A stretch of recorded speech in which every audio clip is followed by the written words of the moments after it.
Hello everyone, how are you all. एक बार फिर से स्वागत है आपका इस वीडियो में। आज हम लोग बात करेंगे modern Indian political thought major के ऊपर।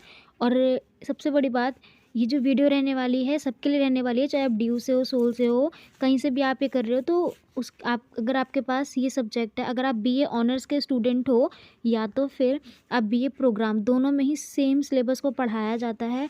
सेकंड थिंग, आप कहीं से भी अपने ग्रेजुएशन कंप्लीट कर रहे हो और आप बीए फिफ्थ सेमेस्टर के स्टूडेंट हो, so this video is very very very helpful for you.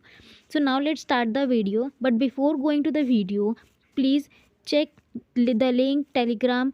Please check the link and join the Telegram group for getting notes. And if you have any doubt or any question, you can ask them to us. Okay, so now let's start the video. और आप में से बहुत सारे बच्चों का ये next exam होने वाला है। आई थिंक सो कि इसका जो डेट रहने वाला है 24 दिसंबर का है। कुछ स्टूडेंट्स का एक्सेप्टेबल है, क्योंकि आगे पीछे ये होते रहते हैं।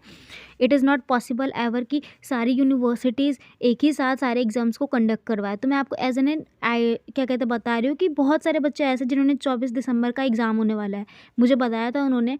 तो ये वीडियो है आपके लिए ही है। सो अगर आपका एग्ज़ाम पेंडिंग में है तो ये वीडियो आपके लिए बहुत इंपॉर्टेंट है। देखो, इससे पहले भी हमने इंपॉर्टेंट क्वेश्चन की 2 से 3 वीडियो बनाई है, जहाँ पे हमने काफ़ी सारे क्वेश्चंस को डिस्कस किया है, राइट।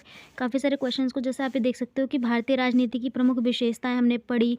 राजा राम मोहन रॉय, अच्छा बताइए, राजा राम मोहन रॉय को क्यों इतना महत्वपूर्ण माना जाता है? ये राजा राम मोहन रॉय आधुनिक भारत की क्या माने जाते हैं?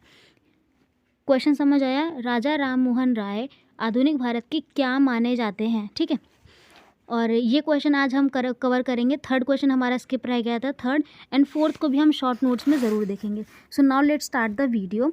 और ये जो है सारे ही क्वेश्चंस के आंसर ऑलरेडी टेलीग्राम पे अवेलेबल है, so please go through to that and take this notes. Okay, देखो यहाँ पे क्वेश्चन ये वाला हम पहले कवर करेंगे। राष्ट्रवाद पर गांधी के विचारों का आलोचनात्मक मूल्यांकन। लिसन पहले कि आपको ये जो क्वेश्चन मिलेगा, अगर एग्ज़ाम में आपको 5 क्वेश्चन अटैम्प्ट करने को मिले तो आपका हो सकता है ये 13.5 या 14 नंबर के आसपास का है। पर अगर क्वेश्चन एग्ज़ाम में सिर्फ 4 क्वेश्चन अटैम्प्ट करने को आया, 8 आउट ऑफ 4, तो आपका ये क्वेश्चन हो सकता है 17 से 18 नंबर का हो। तो ये जो मैंने आपको आंसर स्किल्स बताई है वो अकॉर्डिंग टू 18 नंबर की बताई है। अगर 18 नंबर का है तो आप सेम यही पॉइंट्स लिख के आना। अगर 12-13 नंबर का है तो भी आपको सेम पॉइंट्स ही लिखना है, पर आपको describe less than 18 marks of question से करना है। ओके, सो ये आप रिमेंबराइज, ये आप याद रखना, बिल्कुल याद रखना ये चीज़। क्वेश्चन के हिसाब से आपको अपना आंसर लिखना है। सो देखो यहाँ पे क्वेश्चन को समझ लो आप, और ये क्वेश्चन 100% है कि एग्ज़ाम में आएगा ही आएगा। This is the very important question, ठीक है, कि गांधीवाद से लेकर के क्वेश्चन आएगा ही आएगा। ये मैंने आपको पहले भी बताया था। अब किसी भी क्वेश्चन को अटैम्प्ट करने के लिए मैंने आपको ऑलवेज बताया कि हम हर एक आंसर को 3 पार्ट्स में डिवाइड करेंगे। First is introduction, body and conclusion. Okay, so now देखो, राष्ट्रवाद पर गांधी के विचारों का आलोचनात्मक मूल्यांकन। तो यहाँ पे भूमिका किसकी बनेगी? वो बनेगी गांधी जी की। किसकी बनेगी? गांधी जी की। गांधी जी के बारे में कैसे बता सकते हो आप कि गांधी जी के राष्ट्र के विचार भारतीय स्वतंत्रता संग्राम के दौरान काफ़ी प्रभावशाली थे। हालांकि उनके विचारों का आलोचनात्मक मूल्यांकन करना भी आवश्यक है। ये आंसर जिस भी तरीके से लिखे, ये हमारे खुद के हैंडमेड आंसर है। तो आप सोचो, आपके लिए हमारी तरफ से इतनी मेहनत की जा रही है, आपको प्रॉपर आइडिया दिया जा रहा है, प्रॉपर आंसर बताया जा रहा है। तो आपको कुछ नहीं करना है, सिर्फ अपने आंसर को अपने दिमाग में बैठाना है, प्रैक्टिस करनी है, और सेम चीज़ आपको अपने एग्जाम्स में लिख के आना है। So this method is very very very easiest for you, ठीक है। यहाँ पे उसके बाद आप इस तरीके से इंट्रो डालोगे और उसके बाद लिखोगे गांधी जी के राष्ट्र के प्रमुख बिंदु और उनके आलोचनात्मक मूल्यांकन, यानी कि विशेषता और आलोचना, मैंने दोनों को ही साथ में लिखा है। अगर फॉर एन एग्जांपल क्वेश्चन घुमा के आ जाए, ठीक है, कि राष्ट्रवाद पर गांधी जी ने क्या क्या योगदान दिया, कुछ भी पॉजिटिव को लेकर के, तो आप इनकी ये पॉइंट्स लिख सकते हो पॉजिटिव कि उन्होंने योगदान क्या क्या दिया, ठीक। अगर आलोचना पूछा तो इसी के साथ आप आलोचना लिख दो। एग्जामिनर को ये देखने में भी बहुत अच्छा लगेगा।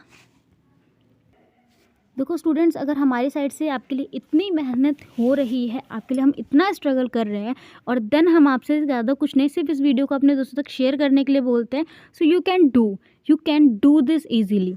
तो आपको ये करना चाहिए ताकि आपको आगे भी 6 सेमेस्टर, आपके फाइनल ईयर तक भी एग्ज़ाम्स बहुत अच्छे मिले। और आपको पता है फाइनल ईयर की marksheet much can matter. Okay, तो ये हम आगे भी आपका सपोर्ट रहेंगे, बस आप लोग इस वीडियो को शेयर करते रहिएगा और लोगों तक पहुंचाते रहिएगा। यहाँ पे आप देखिए कि इसकी अगर आलोचना लिखना है तो आलोचना पहले इस तथ्य की करते हैं। गांधी जी के हिसाब से अहिंसा और सत्याग्रह का पालन करना चाहिए। गांधी का मानना है कि अहिंसा सबसे शक्तिशाली हथियार है।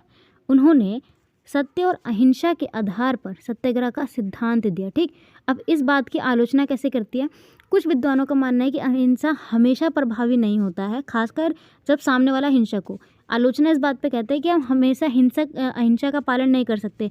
अगर सामने वाला बुलेट चलाने की धमकी दे रहा है तो भाई हम उसके सामने शांत थोड़ी बैठे रहेंगे। हम भी तो उसको बोल सकते हैं तुम बुलेट चलाओ भाई, हम भी कुछ ना कुछ करेंगे, हमें अपने हाथ पर चलाने पड़ेंगे। ऐसा नहीं है कि वो हमें मारने की धमकी दे रहा है हम शांत के साथ बैठे रहेंगे, ऐसा नहीं हो सकता हमेशा। बिल्कुल सही बात है। दूसरा, स्वदेशी। गांधी जी का एक विचार था स्वदेशी। गांधी जी ने स्वदेशी का आह्वान किया और विदेशी वस्तुओं का बहिष्कार किया, यानी कि अपने खुद की देश की बनी चीज़ों को वो स्वीकार करते थे, खुद बनाते थे और विदेश से आई चीज़ों का बहिष्कार करते थे। इस बात पर बनाया आलोचना कि कुछ का मानना है कि स्वदेशी आर्थिक विकास को बाधित करते हैं, यानी कि जो देश का बना है वो आर्थिक, इसमें ज़्यादा पैसा लगेगा, इकोनॉमी वगैरह को हर्ट मिलेगा। ग्राम स्वराज। गांधी का मानना है कि भारत का विकास गांव से होना चाहिए। उन्होंने ग्राम स्वराज का आदर्श दिया। आलोचना होती है आधुनिक युग में ग्राम स्वराज का आदर्श उतना व्यवहारिक नहीं लगता। देश के विकास के लिए औद्योगिकरण की आवश्यकता है। आज के टाइम की आलोचना है ये। कहते हैं कि आज के टाइम पे अगर हम सिर्फ गाँव को देखते रह जाएंगे तो हमारा एग्रीकल्चर और हमारा जो इंडस्ट्रियल एरिया है वो ठप पड़ जाएगा। सर्वोदय। गांधी जी का एक विचार था सर्वोदय। गांधी का मानना था कि सभी का कल्याण ही सर्वोच्च लक्ष्य है, यानी कि अमीर गरीब सब कोई। यह आदर्श बहुत व्यापक है और इसे व्यवहार में लाना चुनौतीपूर्ण हो सकता है। आज के समय पे भी गरीब गरीब ही है और अमीर अमीर ही है। बहुत सी पॉलिटिक थ्योरी भी ऐसी ही है। धर्मनिरपेक्षता।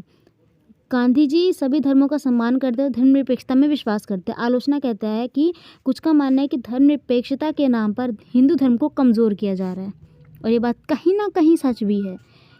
सामाजिक समानता। गांधी जी सामाजिक समानता के पक्षधर थे और जातिवाद का विरोध करते थे। आलोचक कहता है कि भारत में जातिवाद अभी भी एक बड़ी समस्या है। गांधी जी के विचारों के बावजूद जातिवाद को पूरी तरीके से ख़त्म नहीं किया गया। इसका सबसे बड़ा एग्जांपल आप लिख सकते हो, इंडिया में जो मिडिल क्लास की फैमिलीज़ होती है, जब वहाँ पे कोई लड़की या लड़का लव मैरिज करके आता है, for an example love marriage करके आता है तो, और या फिर घर में किसी को बताता है कि मुझे भाई हाँ इस लड़के से शादी करनी है, whatever they are saying, तो घर वाले क्या पूछते हैं, अच्छा कास्ट क्या है उसकी, कास्ट क्या है, लड़की करती क्या है, लड़का करता क्या है, ठीक है, कास्ट क्या है, बैकग्राउंड क्या है। ये कास्ट और जाति, इसको लेकर के आज भी मिथ है जो है लोगों के दिमाग में पैदा है, तो कहीं ना कहीं इसी बात को डोनेट करती है। ठीक है, अब देखो निष्कर्ष अगर आप लिखोगे तो इस तरीके से लिखना कि गांधी जी के राष्ट्रवाद के विचार भारतीय स्वतंत्रता संग्राम के दौरान काफ़ी प्रभावशाली रहे हैं। हालांकि उनके विचार का आलोचनात्मक मूल्यांकन करना भी आवश्यक है। गांधी जी के विचारों में कई सकारात्मक पहलू हैं, लेकिन साथ ही कुछ सीमाएं भी हैं। आधुनिक भारत में गांधी जी के विचारों की प्रासंगिकता को समझने के लिए इन सीमाओं को भी ध्यान में रखना ज़रूरी है। So this is the totally perfect answer of this question, राष्ट्रवाद पर गांधी के विचारों का आलोचनात्मक मूल्यांकन। ये क्वेश्चन 3 तरीके से घुमाया जा सकता है, तीनों में आपको सेम आंसर लिखने हैं, पर आपको अपना थोड़ा सा लॉजिक लगाना होगा। गांधीवाद की विशेषता पूछ ली जाए तो भी आपको ये लिखना है, आलोचना पूछ ली जाए तो भी आपको ये पूछ ली जाए, या फिर आधुनिक भारत में योगदान, तो भी आपको यही क्वेश्चन लिखना है। 3 क्वेश्चन एक ही आंसर्स को रिप्रेजेंट करते हैं। So hope so this video is very helpful for you. यहाँ पे हम इस वीडियो को यहीं ख़त्म करते हैं।